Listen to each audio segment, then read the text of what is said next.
What is going on? You are tuned into Across the Waves on WBSU Bulldog Nation Radio. They like to call me Aiden B. I'm Dream Show.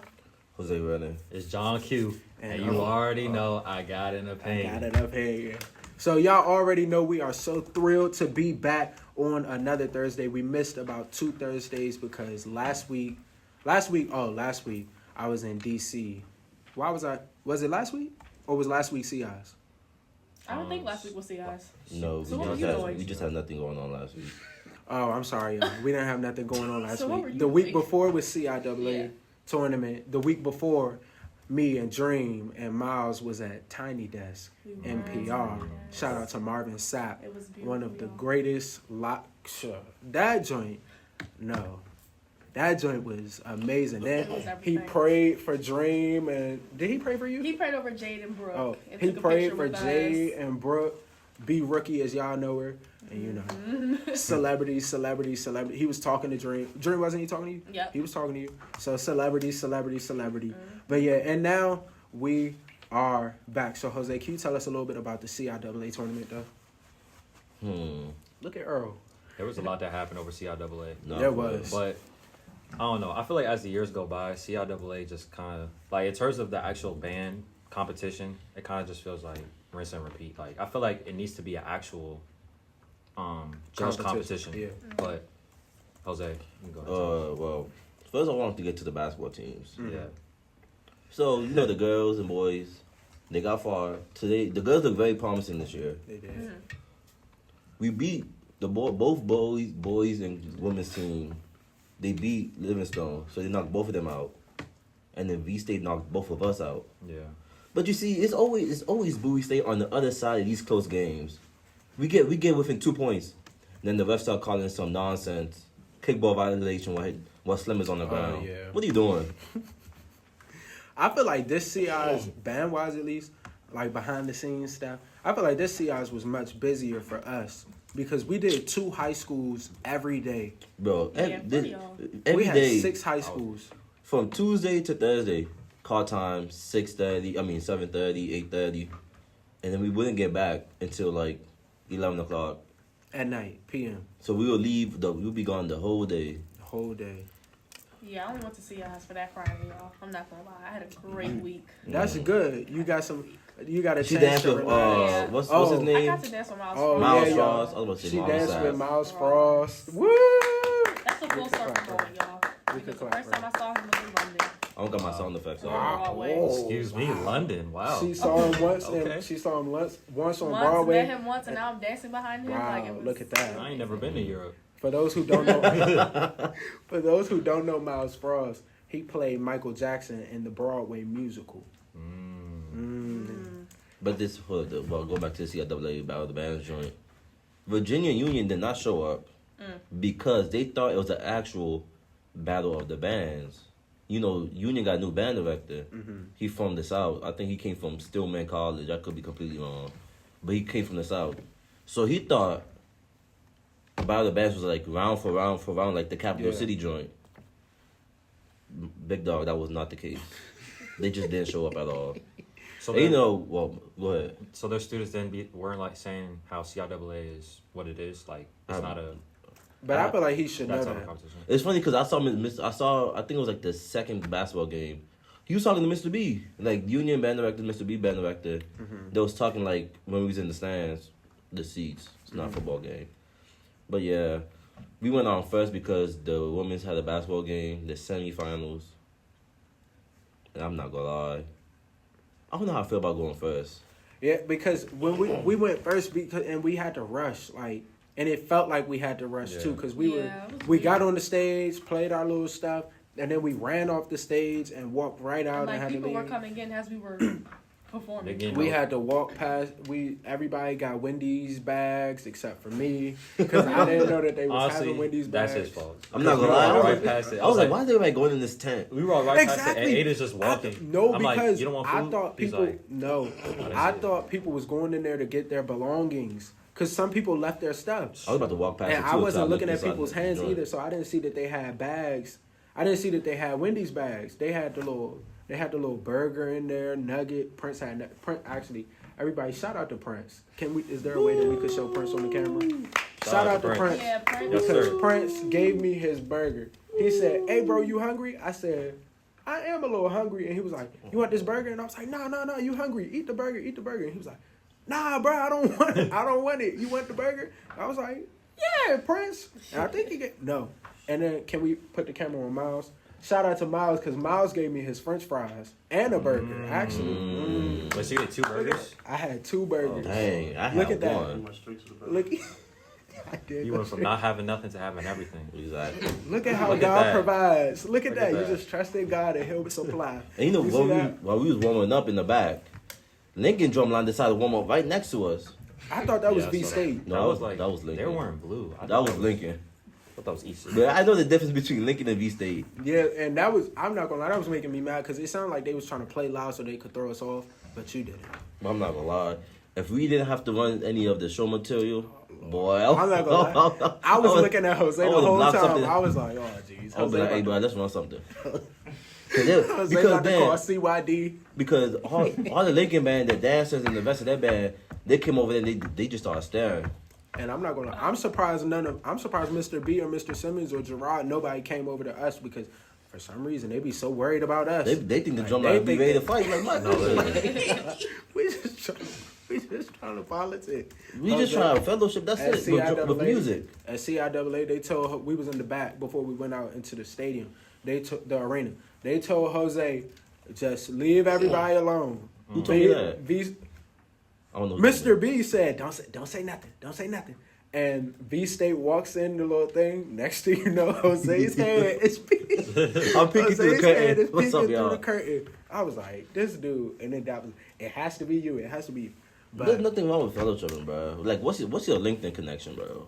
Not for real. What's your you wasn't LinkedIn? asking about LinkedIn connections. I mean, when we have the drum off, we can chit chat. But once we have these instruments on and uniform on, That's the new way of bro. asking for Instagram. What's your LinkedIn? Like, what's your connections, bro? Who's your dad?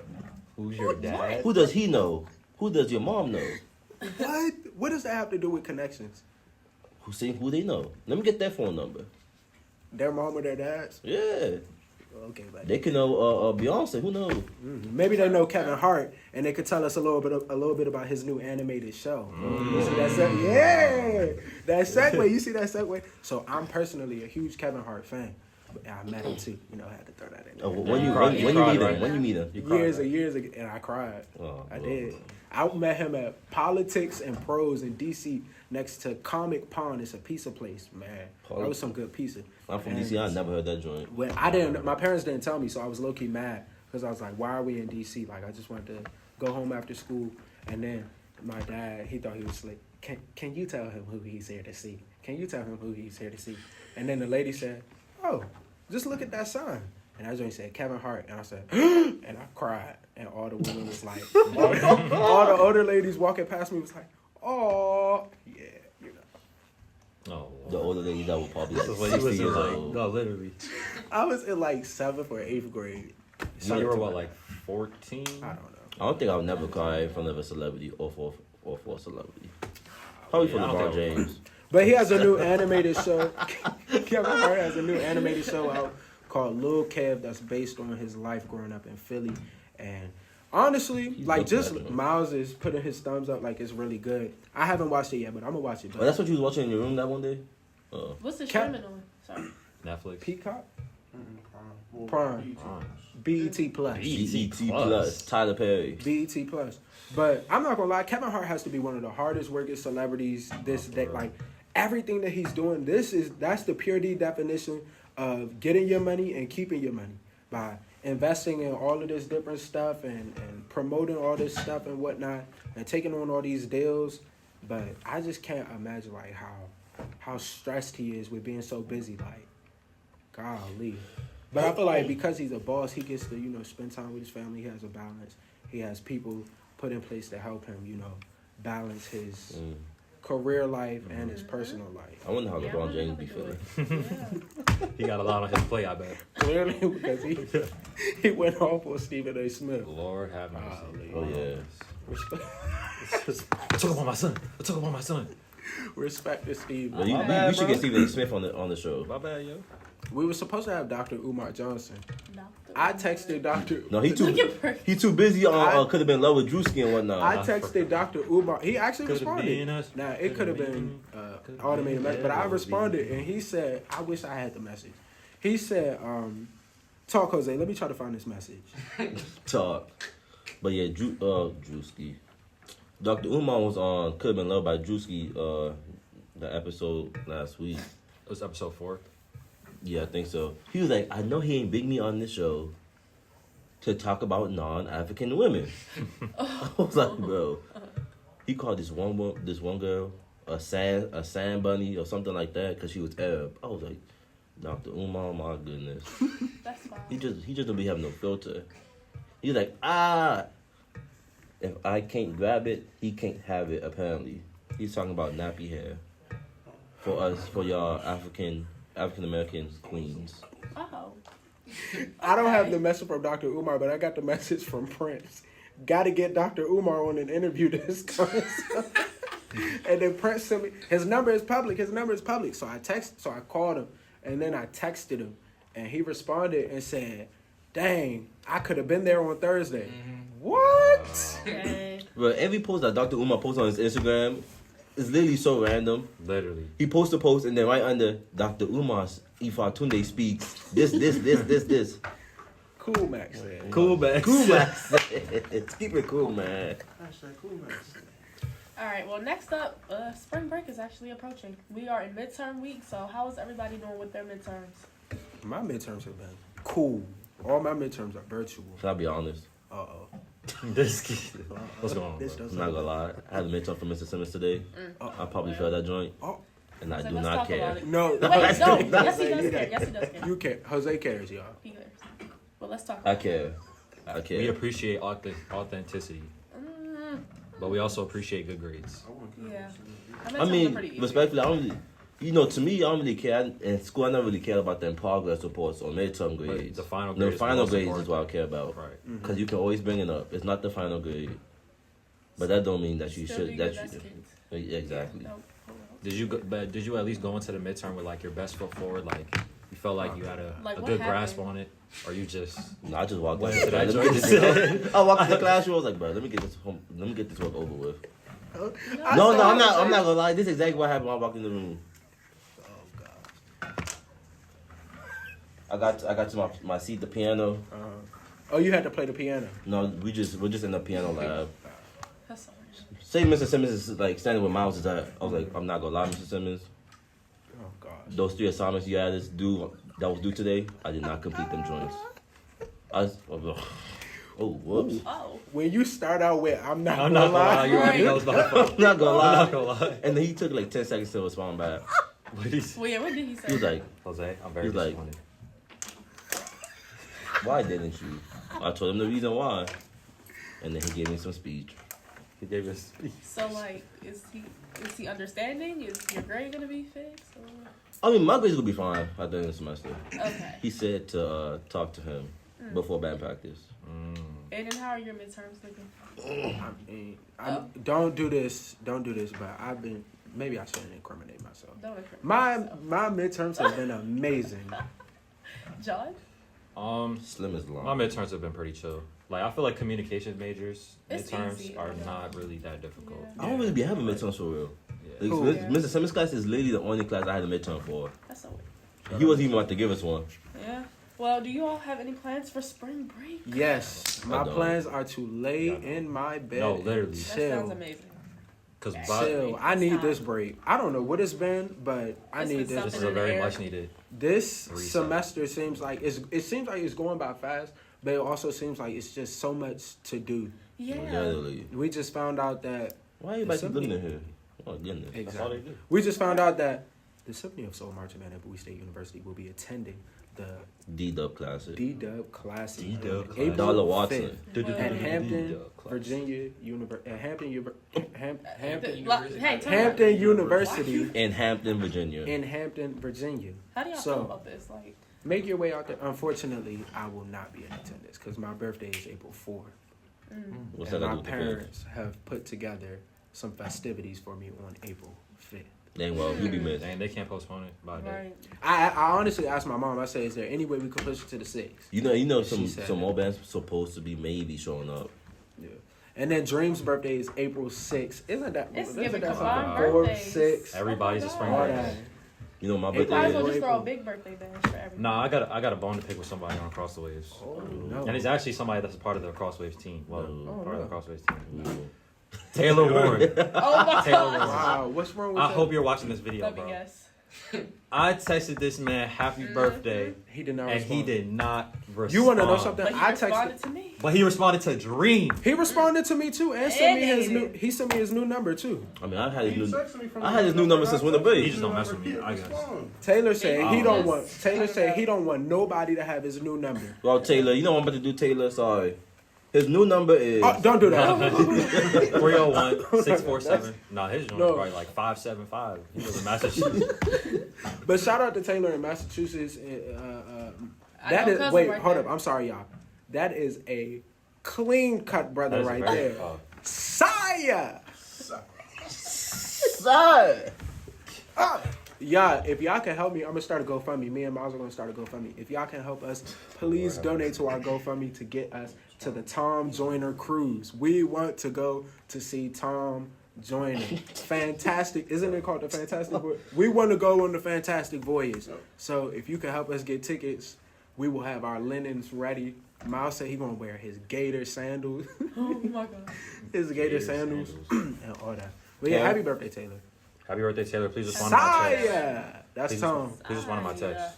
Yeah, Taylor, respond to John's text. Please. Just like the message, bro. Please. Yeah. Thank you. But Dream, do you have any plans for spring break? But you said go to bed. That's all I need to do. Reset. I think everybody just journal, needs a say break. prayer, hang out with. Are y'all going back Teddy. home? You going back home? Of course I'm going back home. Yeah. He lived down the street. Yeah. Right. I'm Yeah. probably going to be on campus. Dang. But a lot of people are going to be outside moving forward for the rest of the semester because Why is the that? weather it's changing a lot. But it's It's like back and forth. one day it's 50 degrees, then it's 70 the weather degrees. right now. Yeah. It's too much It's going on. 54 right now. But this It's week it's 70 supposed to be like pretty hot. Next throughout most of Wednesday's the supposed week. to be 71 degrees. Look at that. Nice. And I'm pretty sure most of us prefer, the spring semester when the darties and all the Of course. festivities start going on around campus. I was in and DC whatnot. yesterday, and I had on a short sleeve shirt. Can y'all believe My it? short sleeve shirt. Speaking of doggies, Yeah. No. go ahead. I was cold. Go ahead. Speaking of doggies, when was it? It was Monday, right? When it was like the hardest this week. It was Monday. Or No, I think it was Tuesday. It was Tuesday. Oh, it was Monday. Yeah, it was Tuesday. Bro, you know Howard. I live in DC. I live a few minutes away from Howard. Bro, across the street is this park, recreational park, whatever. This is baseball field. Bro, every time they have a dog, they go over there. That joint is packed. People are I standing saw on top that. of the bathroom shacks, stuff like that. I'm like, my goodness, these people couldn't wait. Me personally, I'm not a party guy anymore. I get nervous around all I those like people. cookouts. I like I get Love a good nervous. Yeah, cookout. I love a good. What you say, Miles? Anymore? You never won. I'm not gonna lie. You was No, party. I get overwhelmed by all those people and then everybody just walking around and whoo. Now that I think about it, I don't think I've ever seen Aiden at a party. Like at You a know what? like a campus Good party. point. He's not. We selling a portion of home. Aiden. I go to a gospel party. But no, Yes, don't but- invite me to no party. Don't invite me to no let me tell party. you, There's no food, bro. I went to a gospel party for New. It wasn't a party. It was a service. I went to service for New Year's at First Baptist Church of Glenarden, and guess what? See, my parties are better than y'all parties because I was sitting in the front row. My friend Aaron Crouch Jr. He sings at First Baptist. So I'm just sitting in the front praising, oh, hallelujah, hallelujah. And then Stevie Wonder walks past me. Did he see you? I said, no.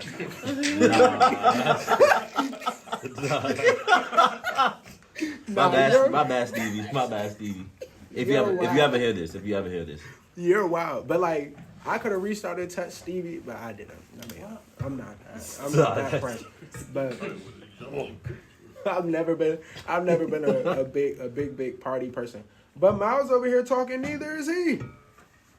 Yeah. Most I of the ain't gonna time that I'm at church, Miles is with me. I'll be outside. I'll be outside. Nah, I sit on the porch. I love me anything He said I spontaneous. sit on the porch. Didn't y'all have Jose. lawn chairs to sit outside of CMRC during homecoming this year? That was Miles and Jose. But I was doing Or during Torch Fest. Torch Fest? Last spring? I'm gonna do it again. Lord have mercy. Nah, lawn chairs is actually insane. I'm not gonna lie. Hey, can I get that chair? Nah. Miles had a lawn chair and never sat. He never brought the lawn chair outside.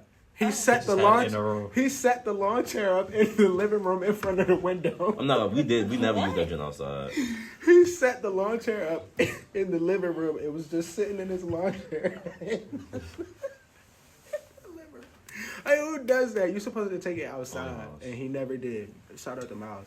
Warm weather, sun's out, guns out. Sun's out, guns out, brother. Yeah. Oh wow. Oh, okay. But talk about the softball game. Yeah, so me and Miles on Tuesday had the privilege of working for BSU Athletics. Miles was working with BSU TV and the cameras, and I was behind the booth commentating the softball game. My first ever time doing that, so that was a good experience. Oh, you was Congratulations. commentating? Yeah. Yay! So, He's a natural. I mean, we already no, knew I'm that. gonna be honest. I knew about it literally the day before. She was like, "Can anyone do play-by-play?" I was just like, "I'm gonna do it," because I told her I was gonna do it for basketball season. But obviously, we're in the band, so we can't really do nothing for basketball season. Don't get So a big this was- head. One thing about John. Huh. One thing Oh, about yeah. no, I'm about to Oh. say something. Don't get a big head. One thing about John. Since the first time we was in OT's class, OT saw something in John and said, "Hey, you, my brother, get on the mic. Host. I want you to host the show." He went on the mic and my name is John Carter, and he was just a natural. And OT said, "Oh, you're a natural." Ever since then, now John is my boss. He's the program director. He's commentating for sports shows. Clocked in Sports. Go follow Clocked in Sports go on follow Clocked In Instagram Sports. and TikTok. No, I'm not gonna lie. Every time I'm scrolling through TikTok, I have all my For You page is set. All my gospel videos, people singing, people preaching, people shouting, all that type of stuff, greatness. And funny stuff, people falling. That's the funny stuff. Then I scroll too much. Next thing you know, John's head John's head floating around the screen. LeBron James goes off on Stephen A. Smith. Like, Well, speaking of LeBron James, real quick, y'all be seeing these little TikTok edits. Yeah. LeBron. Bro. Oh my God, LeVar Ball sung that song on TikTok on the Primby TikTok that account. fool LeVar Oh said. my Bro. gosh. LeVar said, TikTok. guess what? I got my foot back. What? I'm the only human ever to go back a foot. Nah, he knows how to make some money. He knows how to sell. LeVar. Somebody I'ma said swear he on had the to corner. sacrifice, Whoa, bro. whoa, He whoa. knows how to sell. They say he had to sacrifice for his 3 kids since they all made it. He did. But we're going to take a quick break, and when we get back, we have a very special surprise for you.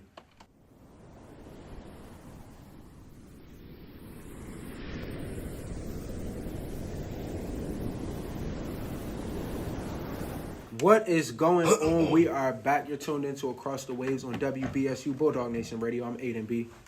Jose Redder. Your boy John Q. Shout out to Dream. She had to leave because she had an interview. So, good luck on Dream and her interview. But we're very excited for this next part of the show. It is an honor to have an absolute legend, Mr. Dave Lindsey, with us today, a multifaceted music producer, artist, and dedicated advocate for the industry. Dave serves as a governor for the Recording Academy, where he helped shape the future of music. An accomplished alum of Bowie State University, his journey in music has been one of passion and purpose. With his unique perspective and wealth of experience, everybody, please help us welcome the one, the only, the legend, Mr. Dave Lindsey.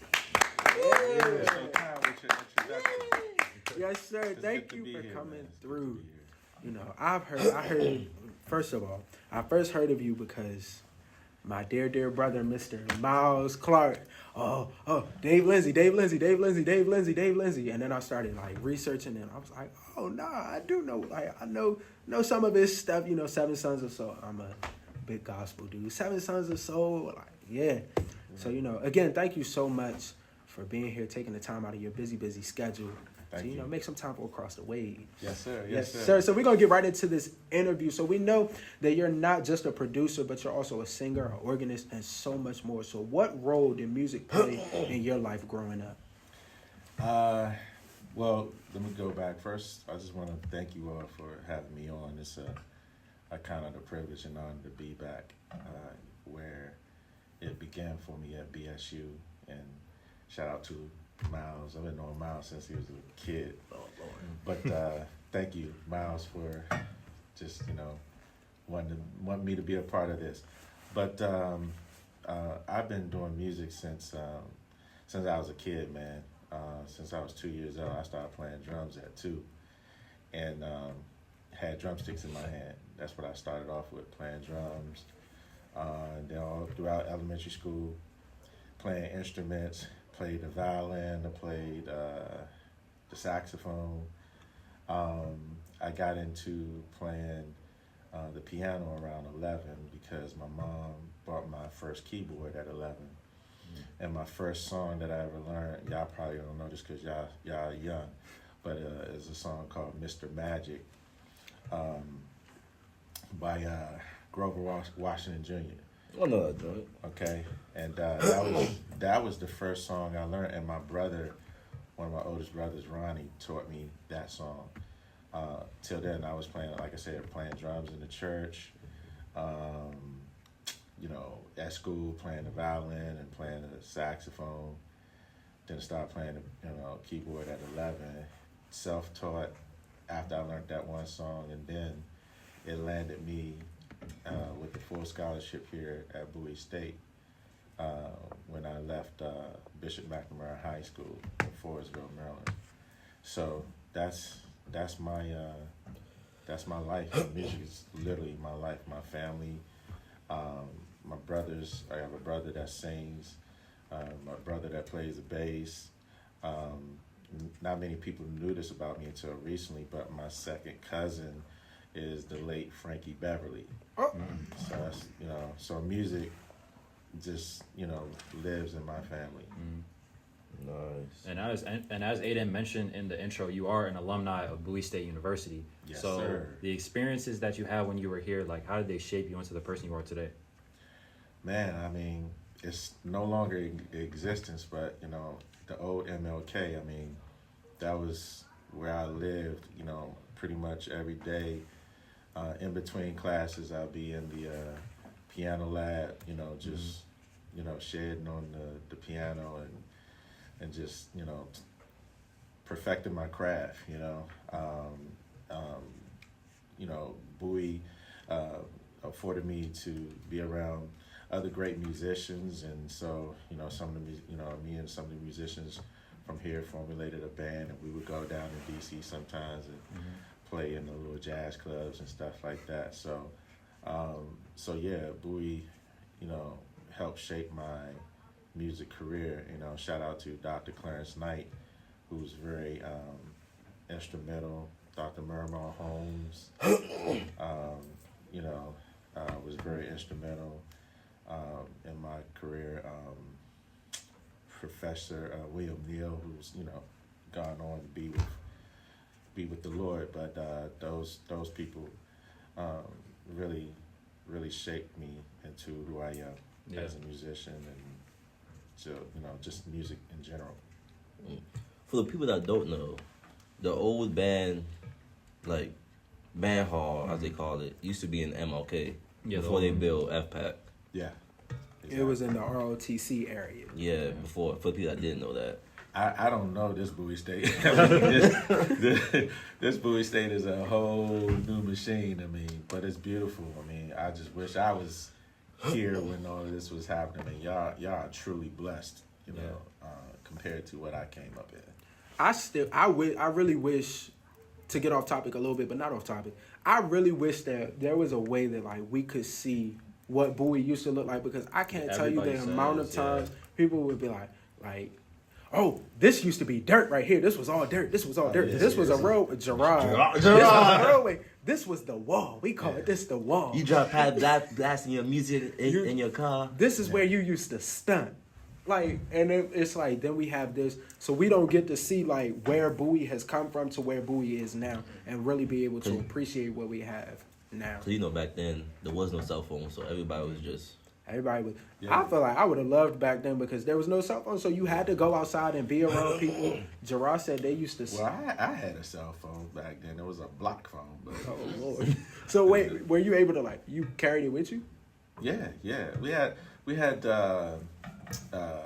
what is called Nextel phones. It was like Nextel, kind of like, it was like a walkie-talkie phone, right?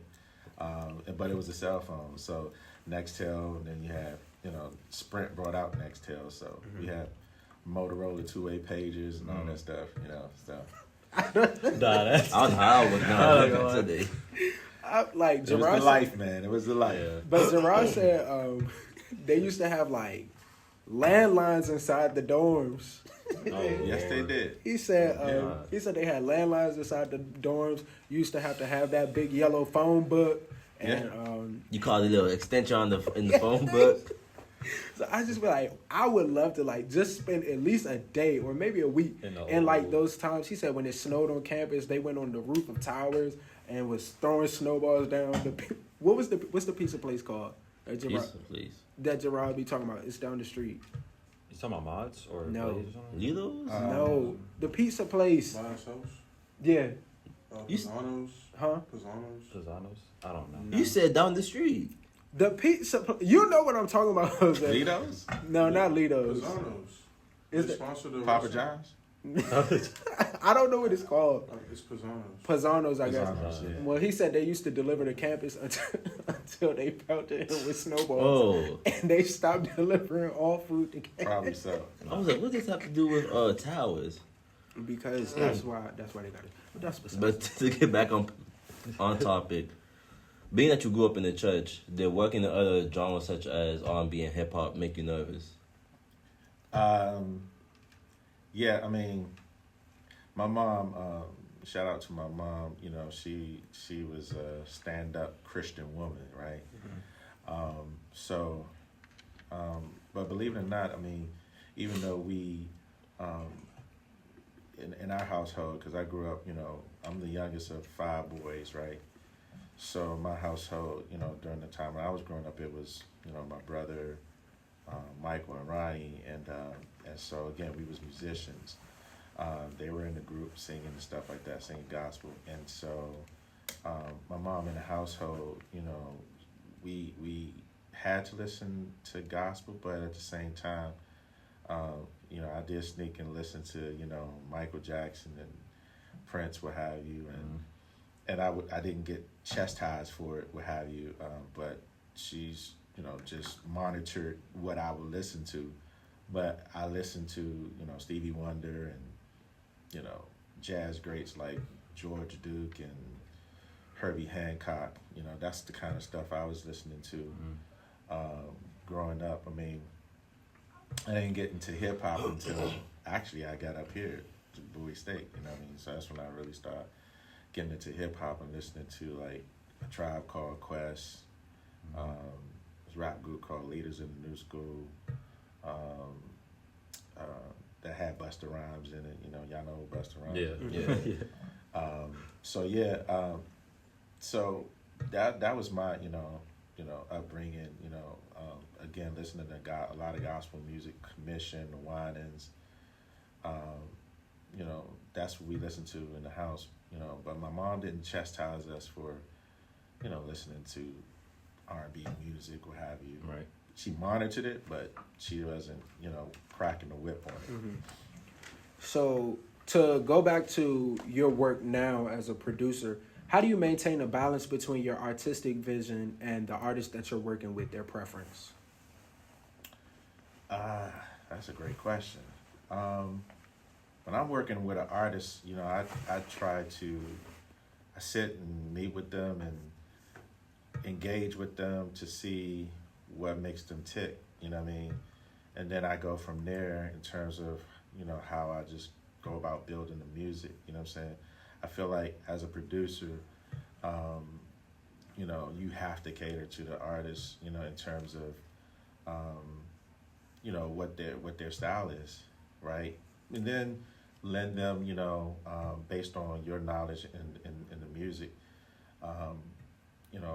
give them some type of creative vision of where you see, the possibilities for them, and create the happy marriage of the two, of them, having their own style, but then also kind of creating a vision for them, and bring the two together. And then while you're producing this music, like what exactly inspires you, and like how do you push your creative boundaries and like kind of stay outside the box, stay creative, and try new things? Well, most of the time I am listening to what's out. I'm a vibey. When I say vibey guy, I mean music is energy, right? And so, I try to. I listen to a lot of the music that's out, but I try to listen to, music that a lot of people aren't on, so to speak. That kind of gives me an edge because I'm always looking to create the next sound. So, so that's what I do. What I'm saying, as a producer. I listen to what's out, what's hot, and then I go listen to what everybody not listening to. You know what I'm saying? Again, just creating, the marriage of the two. You know what I'm saying? The chart topping songs, and then music that nobody is listening to that, like, hey, you should check out. Most of the time I'm turning people on to new artists, like, yo, you need to go check this out. You know what I'm saying? I never forget when I first heard Lucky Day. I was turning everybody on to Lucky Day, like, yo, you need to go check this kid out, whatever. So that's the type of, producer, artist I am. And to answer your question, what's the last part, How do you push your creative boundaries while producing? Yeah, just trying stuff new, trying new stuff. Right. You know what I mean? And not being afraid to try new things. I got a chance to, in my career, work with a lot of artists that, a lot of music that, hasn't been released. So back in the day, as a producer, record labels would hire, many, music producers to work with one artist, what have you, and you'll get paid for it, what have you, and these artists will go in the studio and create like 30 songs, what have you. And I got paid for these songs, but some of these songs, haven't been released. You know what I'm saying? Like, I got a privilege to work with some greats, Usher, R. Kelly. I know that's not good to say, but but yeah, but yeah, and so some of that music that I've done with those type of artists haven't been released because it didn't make the album per se, but still got paid for it. Yeah. You know what I mean? Yeah. Money, You work with Usher. It's a different time now. Right. So, Okay. yeah. Well, how do you collaborate with other artists and other team members during the production process? That's a good question too. I typically don't like a lot of people in my sessions per se. Sometimes it's like me and the artist and maybe a writer or two, a vocal producer.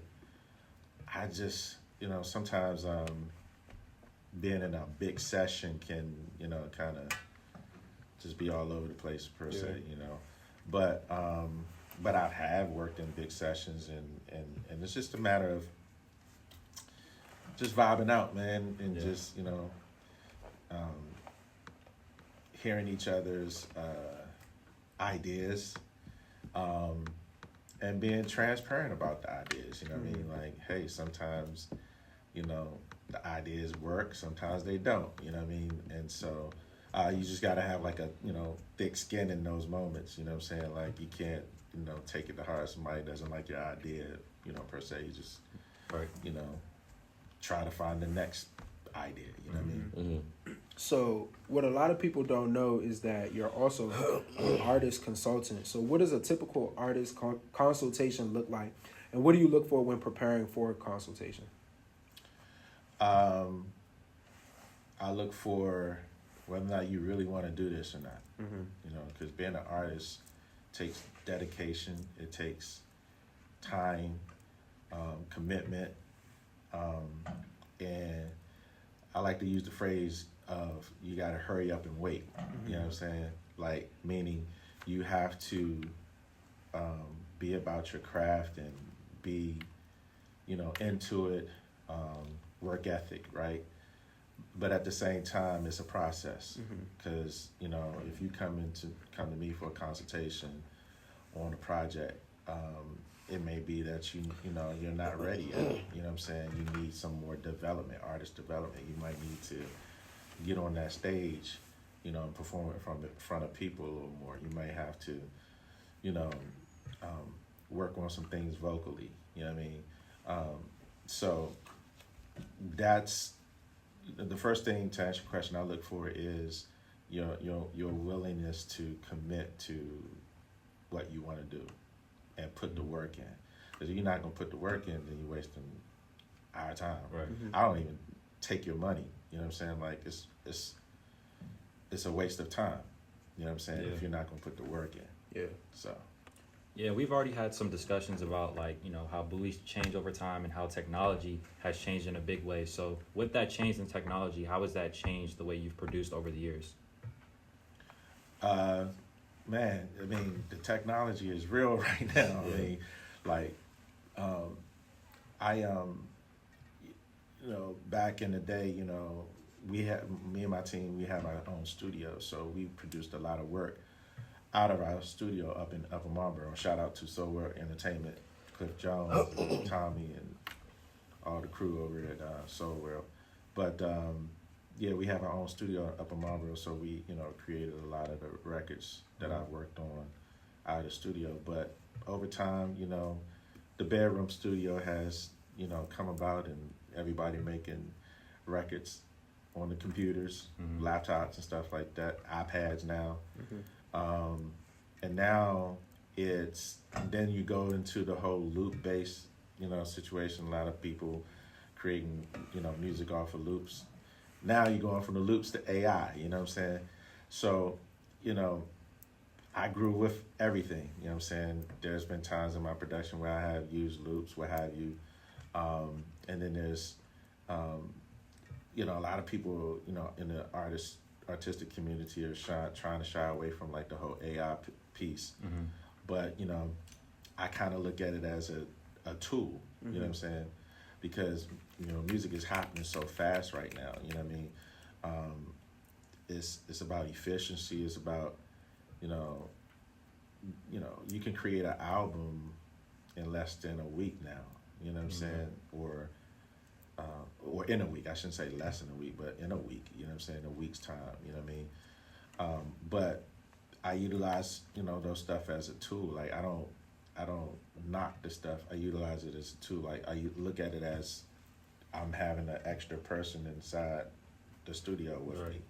You know what I mean? But nevertheless, you still have to be the creator. You still have to have a creative mind to know what to do with that stuff and how to use it, and not use it, you know, and use it as it is, if that makes sense. Yeah, I mean, that makes sense. You know what I'm saying? Right. Yeah. So to flip back over to your artistry, how do you connect with your audience during a live performance? That's a good. Y'all got some good questions. I would say I first connect with myself first. You know what I mean? You know, I connect with my energy and make sure my energy is that, you know, I'm going out here to give everything I got. You know what I'm saying? And leave nothing behind. You know what I mean? And, you know, go out there and just have a good time and just be you. You know what I mean? And just know that what you do is to affect and change lives and pour into people's lives, you know, and I enjoy that. I enjoy, you know, performing and being in front of the, you know, people, you know what I'm saying? Speaking since you like to perform, what has been your most memorable experience as a performer? I'll never forget, Seven Sons of Soul was on a tour, promotional tour. We were promoting our second album. And, you know, before this particular performance, this particular performance was in Philadelphia. I'll never forget it. And before then, you know, we were performing in packed houses, you know what I'm saying, churches, arenas, whatever. So we get to this one church, and literally, this church only had 7 people at the performance. Only had 7 people there. Mm-hmm. And you'd be like, you know, an average person would be like, well, should we cancel or what have you? And we were like, nah. If 7 people came, then we're going to give 7 people, you know, a great performance. Yeah.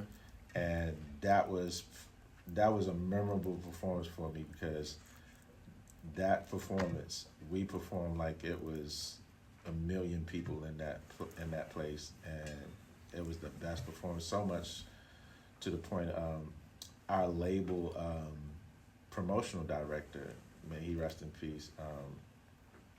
He came up to us afterwards and was in tears. Wow. I mean, it was in tears. Was like, you know, this was the best performance he's ever seen in his life from some gospel artists. Yeah. You know, so that was probably a memorable performance for me. You know, I forget the name of the church in Philadelphia where we were, but yeah, it was. I knew it was in Philadelphia. So how did Seven Sons of Soul come about?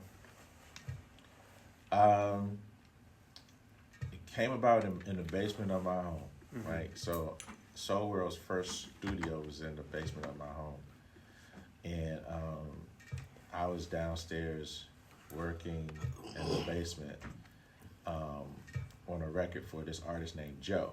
I don't know if y'all heard of Joe. Yeah. He's an R&B singer. But yeah, I was down. Y'all young, man. I've never heard of Joe before.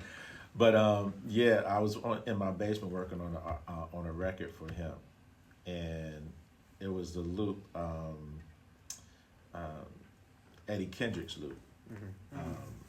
You know what I'm talking about? It was an Eddie Kendrick's loop that I was working on, and so Cliff Jones, shout out to Cliff Jones again, my brother Mike, they were upstairs in the kitchen. They had got some crabs from this local crab spot, and they was upstairs eating crabs and that, what have you. And I was cooking up the beat, and so they heard it through the floor, what have you. And they came downstairs and was like, yo, what's that you working on? I was like, it's this record I'm working on for Joe. I'm about to, you know, cook it up, put it on the CD. We had to put the records on CD at the time and go to FedEx and send the CDs off. So that's what we just go to Apple Music and just right.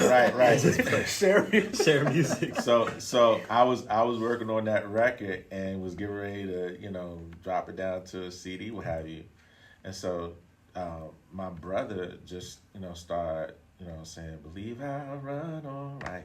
See what this is gonna be. He just started saying that, right? And I'm looking at him like, man, this ain't no gospel record.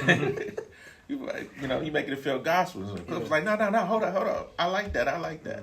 So they just started writing to the record on the spot. And so from that record, Run On, which is from our first CD, Seven Sons of Soul, that was the record that started Seven Sons of Soul, because then Cliff was like, yo, yeah, I put this group together, you know. And not many know my brother was in the group for like a hot second. He was in the group for like a week. My brother Michael, Dr. Michael Lindsey. But he came back and was like, yo, I can't do this group. I'm a professor, man. I can't, you know, be in a group. I got bigger dreams and aspirations. So now he's the dean of social work at NYU right now. So yeah, you know, so he manifested his destiny and was like, yeah, I mean, I'm, you know, my brother's a great singer. I don't even know if the people at NYU know he sings so well, but yeah, he's a great singer, and so that's how the group started. So Cliff, you know, started calling, you know, folk, what have you, you know, it was Cliff, myself, Nate Fields, and Buggy that plays drums for Backyard. He was an original member. Sam Kendrick and Deontay. Great. Those are the, you know, original members of the group. So we're just gonna switch gears just a little bit. So we're in the new year, 2025, and obviously there's just a lot going on in the world, whether it's political or personal lives. There's just a lot going on. So what role do you think that music plays in just kind of like bringing people together, especially, you know, 2025? It's a lot happening. So how has music, in your opinion, kind of brought people together or just in general? If you look at history, especially history in American music, has always been the soundtrack of whatever is going on at the time. You know what I mean? From the civil rights movement, especially the civil rights movement, you know, the Vietnam War, you know what I mean? Music was the soundtrack of that. And I believe it's going to be the same way now, you know what I'm saying? You know,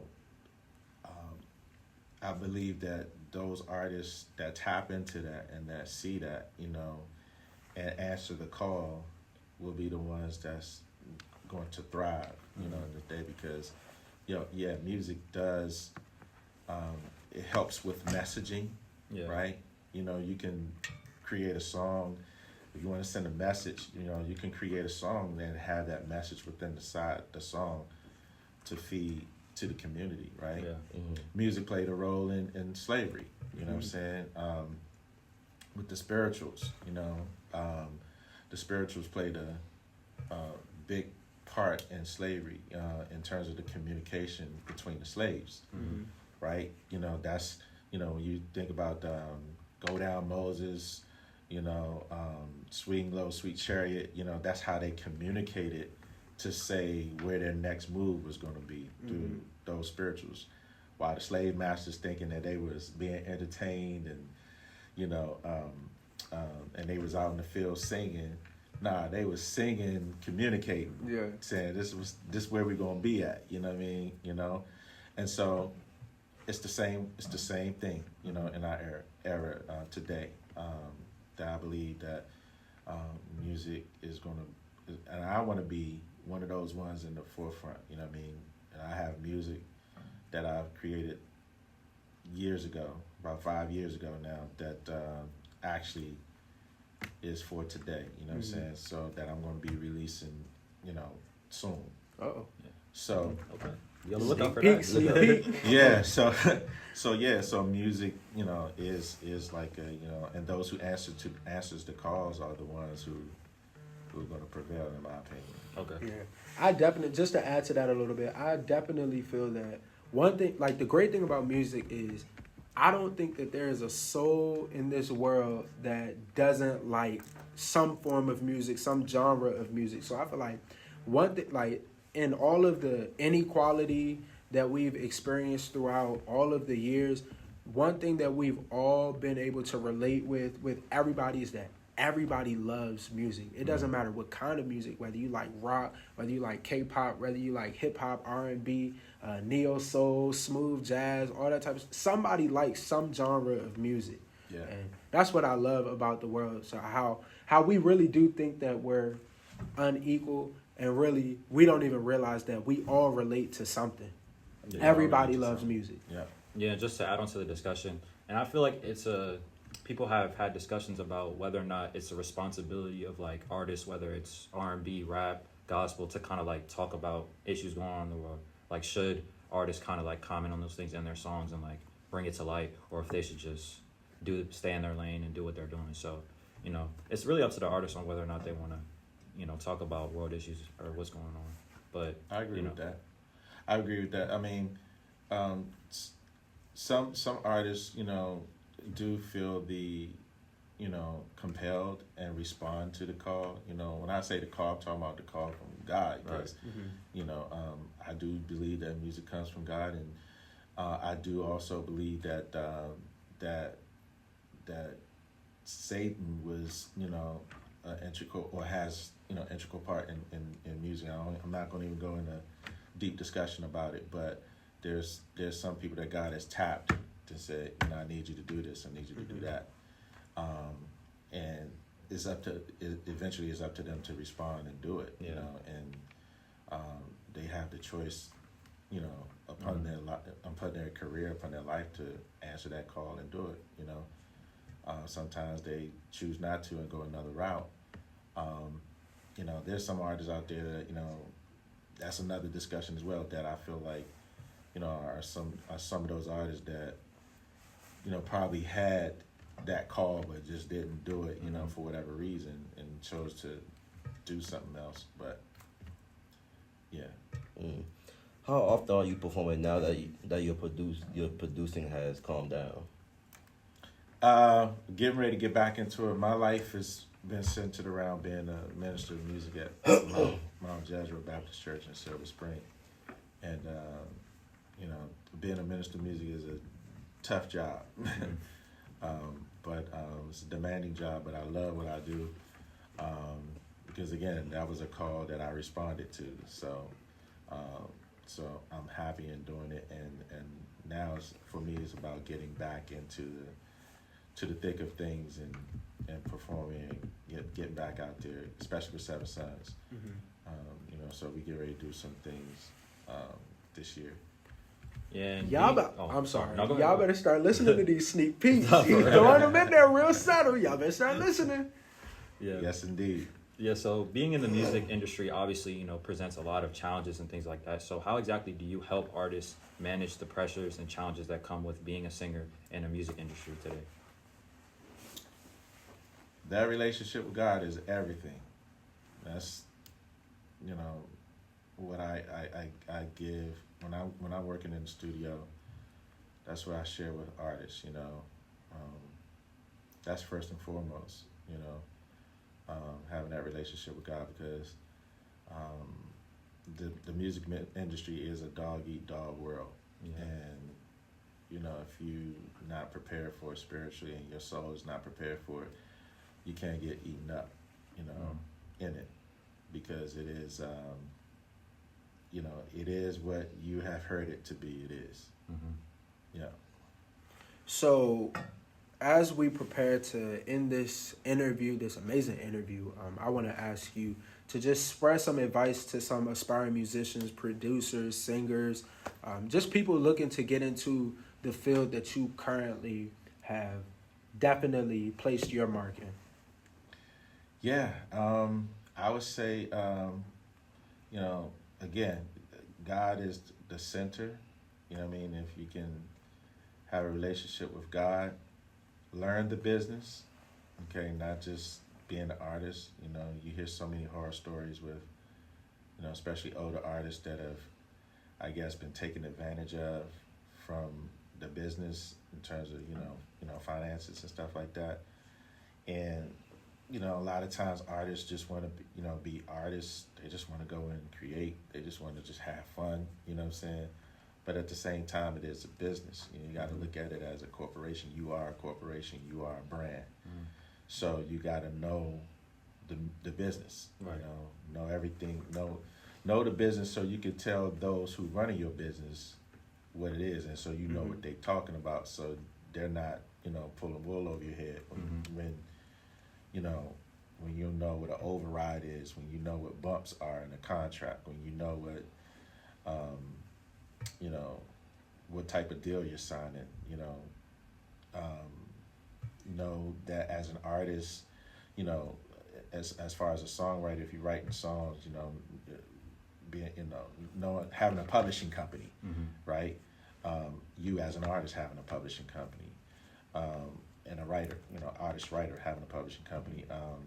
As an artist, knowing that you are entitled to artist royalties, you know what I mean? All that stuff, so have a relationship with God, know the business, and just have fun, you know what I mean? Have fun with it, and be you in it, because we don't want another version of anybody else. You know what I'm saying? We want you, and be true to who you are. It's always good to study those who are out and also, inspired to be like them. But at the end of the day, after you studied and inspired to be like them, put your own 2 cents in it. You know what I'm saying? Put your own in it, and be unique. Yes. Yeah, that's a big thing. That's a big thing for sure, because I feel like, especially now, a lot of people are kind of trying to do like the copycat thing. Yeah. I would say, specifically in the rap industry, from what I've seen and artists I've looked at, like a lot of people are just trying to be like the same artist that we've seen a whole bunch of times. So a big thing is being unique, like you said, and knowing the business. And I feel like that doesn't just apply to like music, being a producer or singing. It literally applies to any profession. Anything. Yeah. Like if you want to be good at podcasting, if we want to be good at podcasting, we gotta know the business. Yeah. We gotta know what it takes. So that's Definitely for these new artists, learn the business, know the Yeah. business, understand it. Like, I mean, I'm not an artist, but Yeah. I Yeah. just feel like it's just common sense. You know, you want to know what you're signing before you're signing it. I feel like a lot of artists nowadays are making it big and making all of this money and then losing all of their money because they don't know what they're signing. They don't know what they're getting into when they're signing to these major labels. They're just excited for the moment, but you don't know what that moment comes with. That's also They see what- the record label and they see the money. Exactly. Yeah. And that also comes with the relationship with God. God is going to guide you. He's not going There you to go. lead you astray. But also, you know, faith without works is dead. So go There you go. study. Go look up what you're getting into. Look up the business that you're trying to get into. But that applies to, like you said, everything, even schools, majors. Yeah. Look up your major Yeah. before you sign up for your major so that when you get here, you're not just wasting time in a major that you don't know. So then you switch your major your junior year of college and then you're wondering why you're here for an extra 5 years. Because you didn't study your major before you got into it. You just saw That's facts. what's a major? They saw You saw psychology and thought Man, that you was going to be they saw an episode of Suits on they want to become a lawyer. literally. That was me. You saw psychology and thought that you was going to be working on the what's his name? The Jeffrey Dahmer case. Like, study your major before you get into it. Oh, forensic psychology. Yeah, That's what I meant. Forensic Forensic- psychology. Yeah. So just see. Know the I need to do business. some. I Know need the to do some business. research. Know the business. Know the business. But thank you again so much for coming through, dropping gems, the little sneak peek. Yeah, yeah. Thank y'all for having me, man. Y'all doing an incredible job. It's good to see, you know, especially young black men, doing major things. This is major. I don't care what y'all say. This is major, and it can only go up from here. You know, the more y'all keep building it, the more y'all keep pouring into it. So shout out to you guys. So where can the people follow you on Instagram or social media? How can they find you? Yeah, you can follow me on Instagram at _ Davy Boy Producer. You can follow me there, and it has, you know, and that link has, you know, other pages that I have, and that's the main page, you know, Gotcha. that you can follow me.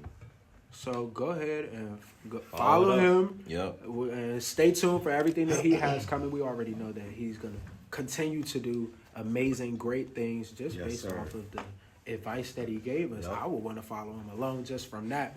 But yeah, go ahead and follow him. Also follow us _waves on Instagram and TikTok. And stay tuned for everything that we have coming. We got some big stuff coming. So stay tuned for everything that we have coming. I'm Aiden B.